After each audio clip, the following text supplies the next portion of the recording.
Vaccination does not have this perturbation effect, so there's no risk that it's going to make matters worse, which could happen with culling. Vaccination is cheaper than culling. While culling is estimated to cost somewhere around about £4,000 per square kilometre per year, vaccination would cost less than £2,000 per square kilometre per year, so maybe half the cost. In about 2015, we hope to have an oral vaccine for badgers, which can just be given to them in peanuts, left as bait on the ground. They will come and eat it and be protected by that. So at that point, vaccination will become much, much cheaper. The Welsh Assembly Government go on to say vaccination will not cure infected badgers or stop them from spreading the disease. According to the Welsh Assembly's own figures, maybe 30% of badgers have TB. That's a very high estimate, but it is worth noting that if 30% of badgers have TB, that means that 70% don't. So you can still protect the majority of the population, and so we still expect the vaccine to have a very strong effect on the population. The Welsh Assembly like to say that we don't know how much effect the vaccine is going to have, whereas they'd like to harp on the fact that culling has been trialled in the field, to which you can say that, first of all, the field trial concluded that culling is not worthwhile, so you can either accept its results or reject them, but you can't pick and choose which ones you accept. But also we know that vaccination works in general, and we know that this vaccine works. It has been tested, these results have been published recently, and it actually showed that it worked very, very well indeed. Another option, rather than vaccinating badgers, is of course to vaccinate cattle. There is a vaccine for cattle. We've actually had that for quite some time. It's the BCG vaccine that many humans have had. But at the moment we cannot use that, largely because it's illegal due to EU legislation. There are issues about whether you can export cattle that have been vaccinated. But as I understand it, the vast majority of cattle are slaughtered and consumed within the United Kingdom. So really there's no reason why you can't look at vaccination as a solution for cattle as well. We feel it might be possible, if there were the political will, to use it in a smaller scale, say just in tuberculosis hotspots. You might argue it's a scientific trial or just an emergency measure, but that would require strong political backing from the Welsh Assembly. But Assembly Minister for Rural Affairs, Elin Jones, seems determined to go ahead with the cull. I find that the consultation she's put out to be very slanted towards a particular point of view. When you look at the actual questions on the consultation, it leaves you in a situation whereby if you agree with the minister, you just have to write yes. But if you disagree, you've got to write an essay on every question. And that in my view, is not a proper consultation. There are serious concerns that a badger cull will have a negative impact on communities across the intensive action area. The Minister has effectively blighted a large part of North Pembrokeshire, not just in terms of people being able to sell their property, but also in terms of tourism and in terms of people's view of North Pembrokeshire as a destination. Tourism actually contributes far more than farming to the local economy in Pembrokeshire. And that has not been considered in this whole business at all. It's caused huge problems within the community, and certainly in terms of the landowners themselves, has undermined their right to peaceful enjoyment of their own land. We all try and live by our own beliefs in our own homes, and we're talking about access, in some instances, to people's gardens. For you to be able to go for a walk at night on your land and encounter someone with a gun and a balaclava, and for you to have to think, oh, this is normal.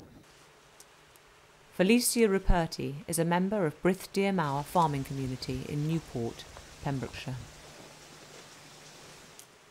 We grow all of our own vegetables and keep animals. Working horses and goats and ducks and chickens. We try to be quite self-sufficient in our lifestyle. We also produce our own electricity, we're off-grid.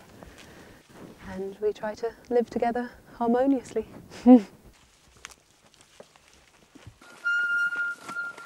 On May the 17th, 2010, the residents of Brith Deer Mawr were confronted by police officers and men in balaclavas demanding access to their land. Around about 10 in the morning, I think it was, a Welsh Assembly Government official came with two people who we always call the ninjas. I'm not sure what they officially were. They came wearing balaclavas. As I've explained, we do have the power of entry, okay? Are you willing for the contractors to come on, or are you going to obstruct them coming on? He was just such a bully from the start. He just used really strong psychological tactics to try to bully people. Yeah, it's without our consent, and that's what we've said. Well, I understand it's without your consent, but you'll understand that under the TB eradication order, we do not require your consent. And then all these policemen came. At one point I counted 26 policemen.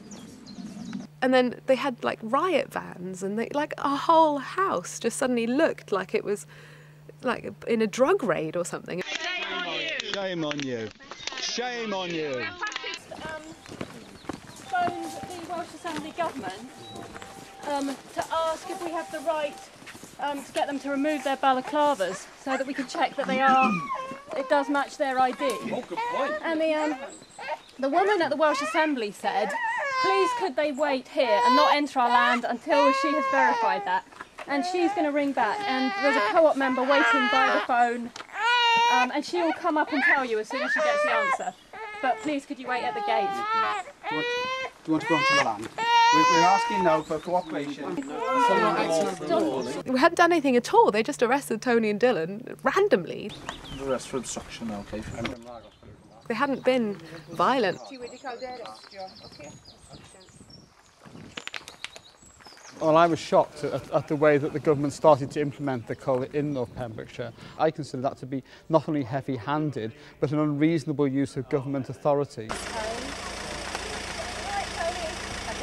I found a team of 4 contractors, 2 policemen and 1 Welsh Assembly official already on the farm and already speaking to my elderly disabled father, who was very distressed by the whole affair. The 4 contractors were apparently wearing balaclavas. It was hard to see even that much. They had clothing pulled around their faces and they were hiding in their car. In order to force entry onto our farm, they presented their ID cards, but when we asked to see the contractors' faces to confirm the cards did belong to them, they refused to show their faces. Instead, I was arrested by the woman police officer on the grounds that, according to her, I was stealing these cards by refusing to give them back unless they showed their faces or if they agreed to leave the farm. What are you going to say? Mr. Wheeler, yes? I'm arresting you on suspicion of theft. You do not have to say anything. I was not charged, but I was held in Haverfordwest Police Station for all of the afternoon. I was arrested about 1:30 and didn't get back until 7:30 in the evening.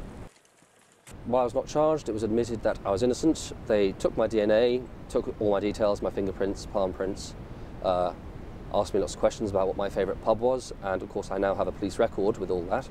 I have asked the police to delete that record as I was not charged. I was admitted to be innocent. And I've also made a complaint for wrongful arrest. To date, 6 months on, they still have not, they have sent me several letters, but they still have not made a decision about that complaint for wrongful arrest. They still have not agreed to delete my police record and my DNA. The Welsh Assembly Government were giving extra money to the police to police the Cull, and they set up a special unit to do that. The way the police acted was with the sanction of the Assembly Government and in the presence of Assembly Government officials. Shame on you. Shame on you. I thought the police were out of order. I thought the police should not have acted in the way they did, but clearly the government was part of that process, and I think both are equally culpable.